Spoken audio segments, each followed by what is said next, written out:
தலைப்பு செய்திகள்.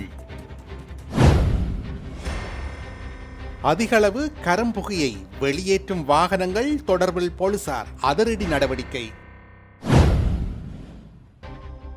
வாகன இலக்க தகடுகள் குறித்து போலீசார் விடுத்துள்ள எச்சரிக்கை. உடலில் மறைத்து கொண்டு வந்த ரூபாய் 24 மில்லியன் மின்னணு சாதனங்களுடன் 9 சீனர்கள் கைது. நிலக்கரி மோசடி சம்பந்தப்பட்டவர்களை சட்டத்திற்கு கொண்டு வருவோம், முஜிபுர் ரஹ்மான்.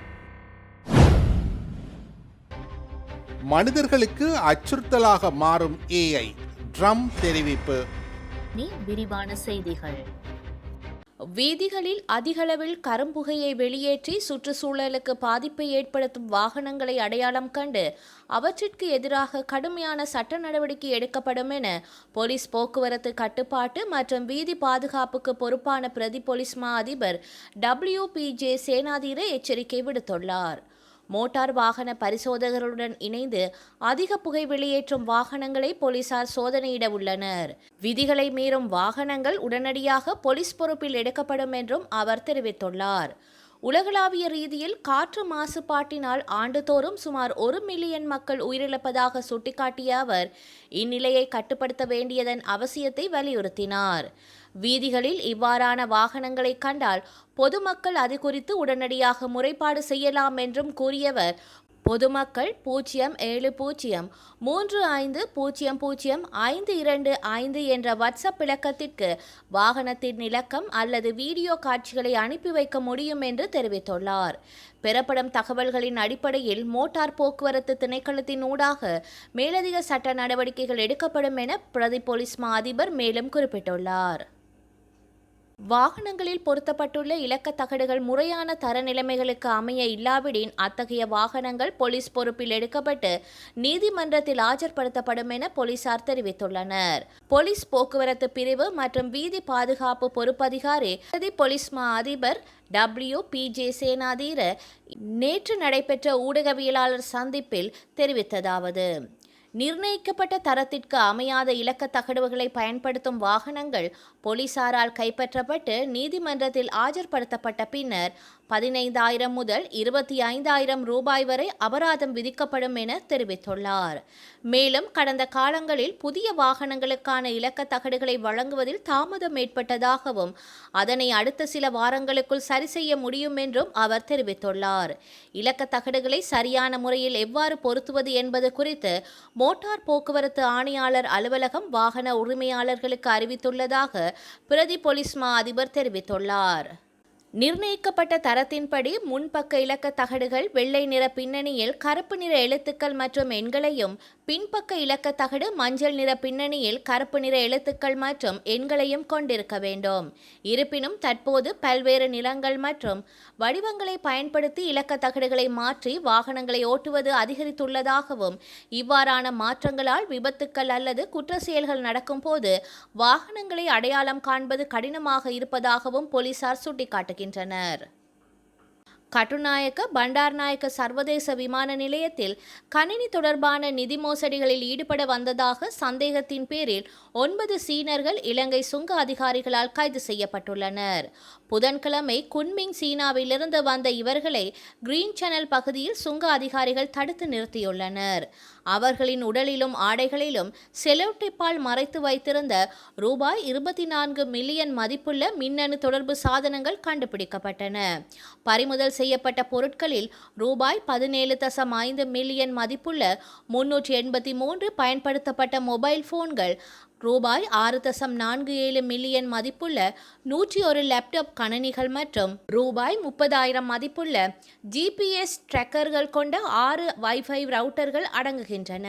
இறக்குமதி விதிமுறைகளை மீறியதால் இந்த பொருட்களை பறிமுதல் செய்ய சுங்கத்துறை உத்தரவிட்டுள்ளது. நிலக்கரி மோசடி தொடர்பில் வலுசக்தி அமைச்சருக்கு எதிரான நம்பிக்கையில்லா பிரேரணையை அரசாங்கம் தோற்கடித்து அமைச்சரை பாதுகாத்தாலும் நிலக்கரி மோசடியுடன் சம்பந்தப்பட்ட அனைவரையும் சட்டத்திற்கு முன் நிறுத்துவோம்.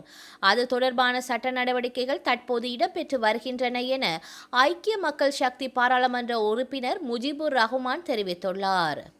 வலுசக்தி அமைச்சருக்கு எதிரான நம்பிக்கையில்லா பிரேரணை பாராளுமன்றத்தில் தோற்கடிக்கப்பட்டுள்ள நிலையில் அடுத்த கட்ட நடவடிக்கை தொடர்பில் குறிப்பிடுகையிலேயே அவர் இவ்வாறு தெரிவித்துள்ளார். இது தொடர்பில் அவர் மேலும் குறிப்பிடுகையில், நிலக்கரி கொள்வனவின் போது பாரிய மோசடி இடம்பெற்றுள்ளதாக நாங்கள் ஆரம்பத்திலிருந்து தெரிவித்து வந்தோம். என்றாலும் அரசாங்கம் அதனை மறுத்து வந்தது. அதனால் விடயத்திற்கு பொறுப்பான மின் வலுசக்தி அமைச்சர் குமார ஜெயக்கொடிக்கு எதிராக நம்பிக்கையில்லா பிரேரணையொன்றை எதிர்க்கட்சிகள் ஒன்றிணைந்து பாராளுமன்றத்திற்கு சமர்ப்பித்திருந்தன. அதன் பிரகாரம் நம்பிக்கையில்லா பிரேரணை கடந்த 10ஆம் திகதி பாராளுமன்றத்தில் விவாதிக்கப்பட்டு வாக்கெடுப்பு நடத்தப்பட்டது. பாராளுமன்றத்தில் அரசாங்கத்திற்கு 3/2 பெரும்பான்மை இருப்பதால் அரசாங்கத்திற்கு எதிராக எந்த பிரேரணை கொண்டுவரப்பட்டாலும் அதனை அரசாங்கம் தோற்கடித்துவிடும் என்பது எமக்கு தெரியும். என்றாலும் இந்த நிலக்கரி கொள்வனவில் பாரிய மோசடி இடம்பெற்றிருப்பதை மக்களுக்கு தெளிவுபடுத்த முடியுமாகி இருந்ததுடன் ஊழல் மோசடிகளுக்கு இடமளிப்பதில்லை என ஆட்சிக்கு வந்த இவர்கள் தற்போது நம்பிக்கையில்லா பிரேரணைக்கு ஆதரவளித்து மோசடிக்கு ஆதரவளிக்கின்றார்கள் என்பதை மக்கள் கண்டு கொண்டுள்ளனர். மேலும் அரசாங்கம் அவர்களுக்கு இருக்கும் பெரும்பான்மையை பயன்படுத்தி கொண்டு நம்பிக்கையில்லா பிரேரணையை தோற்கடித்ததன் மூலம் இந்த பிரச்சினை முடியப் போவதில்லை. நிலக்கரி மோசடியுடன் சம்பந்தப்பட்ட அனைவரையும் சட்டத்திற்கு முன்னிறுத்த தேவையான நடவடிக்கைகளை நாங்கள் மேற்கொண்டு வருகின்றோம். இந்த நிலக்கரி கொள்வனவு மோசடி அமைச்சர் குமார ஜெயக்கொடிவினால் மாத்திரம் மேற்கொள்ளப்பட்ட நடவடிக்கை அல்ல. இதற்கு ஒத்துழைப்பு ஆதரவு வழங்கிய ஜனாதிபதி உள்ளிட்ட முழு அமைச்சரவையும் இதற்கு பொறுப்பு கூற வேண்டும். ஏனெனில் இலங்கை வரலாற்றில் இடம்பெற்ற பாரிய மோசடியாகவே இதனை நாங்கள் பார்க்கின்றோம். தரம் குறைந்த நிலக்கரி கொள்வனவால் நாட்டிற்கு 22 பில்லியன் ரூபாய் நேரடியாக நட்டம் ஏற்பட்டுள்ள போதும் இதன் மறைமுக நட்டம் தொடர்பில் இன்னும் கணக்கிடப்படவில்லை. அதே நேரம் நிலக்கரி கொள்வனவில் மோசடி இடம்பெற்றிருப்பதை அரச கணக்காய்வாளர் நாயகத்தின் கணக்காய்வு அறிக்கையிலும் உறுதிப்படுத்தப்பட்டிருக்கின்றது. எனவே அரசாங்கம் பாராளுமன்றத்தில் பெரும்பான்மையை பயன்படுத்தி கொண்டு மோசடிக்காரர்களை பாதுகாக்க நடவடிக்கை எடுத்தாலும் நிலக்கரி மோசடியுடன் சம்பந்தப்பட்ட அனைவரையும் சட்டத்திற்கு முன் நிறுத்துவோம் என தெரிவித்துள்ளார்.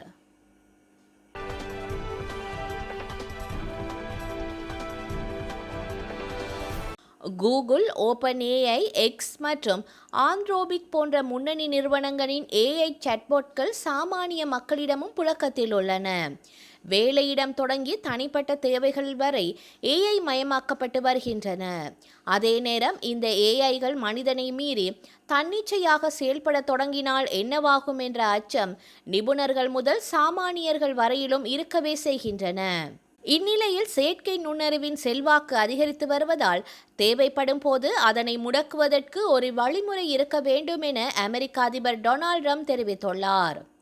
ஃபாக்ஸ் பிசினஸ் நெட்வொர்க்கிற்கு அளித்த பேட்டியில் பேசிய ட்ரம்ப், செயற்கை நுண்ணறிவு வங்கி அமைப்பின் ஸ்திரத்தன்மையை பாதிக்க முடியுமா என்று கேட்கப்பட்ட போது அவர், ஆம், அது முற்றிலும் சாத்தியம். வங்கி அமைப்பை சிறந்ததாகவும் மேலும் பாதுகாப்பானதாகவும் வலிமையானதாகவும் வைத்திருக்கக்கூடிய தொழில்நுட்பமாக அது இருக்கலாம் என்று பதிலளித்தார்.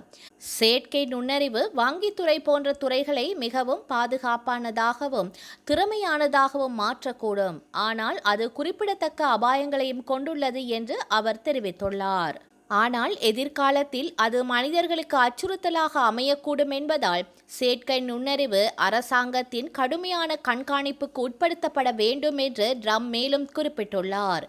எல்லாம் கைமீறி செல்லும் போது அதை செயலிழக்க செய்யக்கூடிய கில் சுவிட்ச் போன்ற ஒரு அமைப்பை உருவாக்குவதை கருத்தில் கொள்ள வேண்டும் என்று ட்ரம்ப் தெரிவித்துள்ளார். கில் சுவிட்ச் எவ்வாறு செயல்படும், அதை யார் கட்டுப்படுத்துவார்கள் என்பது உள்ளிட்ட விவரங்களை அவர் விளக்கவில்லை. அண்மையில் ஆண்ட்ரோபிக் நிறுவனம் உருவாக்கியுள்ள கிளாட் மித்தோஸ் ஏஐ மிகவும் சக்தி வாய்ந்த ஒன்று என்றும் எந்த இணையத்தையும் ஊடுருவக்கூடியது என்றும் கூறப்பட்டது. இதனால் சைபர் தாக்குதல்களுக்கு அது பயன்படுத்தப்படும் என்ற அச்சம் நிலவுகின்றது. ஆண்ட்ரோபிக் நிறுவனமே அந்த அச்சத்தில் அதை வெளியிட தயங்குவதாக தெரிவிக்கப்பட்டுள்ளது. முதலில் சைபர் பாதுகாப்பு நிறுவனங்களுக்கு இந்த மாடலை வழங்கி ஆய்வு செய்ய அந்த நிறுவனம் முடிவெடுத்துள்ளதாக தெரிவிக்கப்படுகின்றது. இந்த சூழலில் தான் ட்ரம்ப்புடைய கருத்து விவாதத்தை ஏற்படுத்தியுள்ளது. பாகிஸ்தானை தளமாக கொண்ட பயங்கரவாத அமைப்பான லஷ்கர்-இ-தொய்பாவின் நிறுவன தலைவர்களின் ஒருவர் அமீர் ஹம்சா. இவர் மீது மர்ம நபர்கள் துப்பாக்கிச் சூடு நடத்தியுள்ளனர். லாகூரில் உள்ள ஒரு கட்டிடத்திற்கு வெளியே அமீர் ஹம்சாவை மர்ம நபர்கள் துப்பாக்கியால் சுட்டுவிட்டு தப்பிச் சென்றுள்ளனர். இதில் இரத்த வெள்ளத்தில் விழுந்த அவரை வைத்தியசாலையில் அனுமதித்துள்ளனர். தீவிர சிகிச்சை அளிக்கப்பட்டு வரும் நிலையில் அவர் கவலைக்கிடமாக இருப்பதாக தகவல்கள் வெளியாகியுள்ளன. வரலாற்றில் இன்று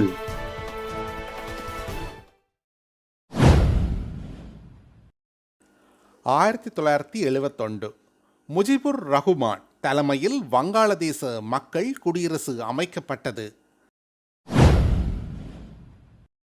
1978 ஆப்கானிஸ்தானின் இடதுசாரி அரசியல்வாதி மீர் அக்பர் கைபர் படுகொலை செய்யப்பட்டார்.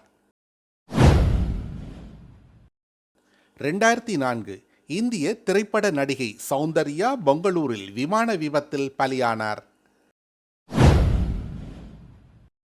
2014 நாசாவின் கெப்லர் விண்கலம் பிறிதொரு கிரகத்தில் புவிக்கு ஒப்பான கோள் ஒன்று இருப்பதை உறுதிப்படுத்தியது. செய்திகளை உடனுக்குடன் தெரிந்து கொள்ள உடனே சப்ஸ்கிரைப் செய்து பெல் பட்டனை கிளிக் பண்ணவும்.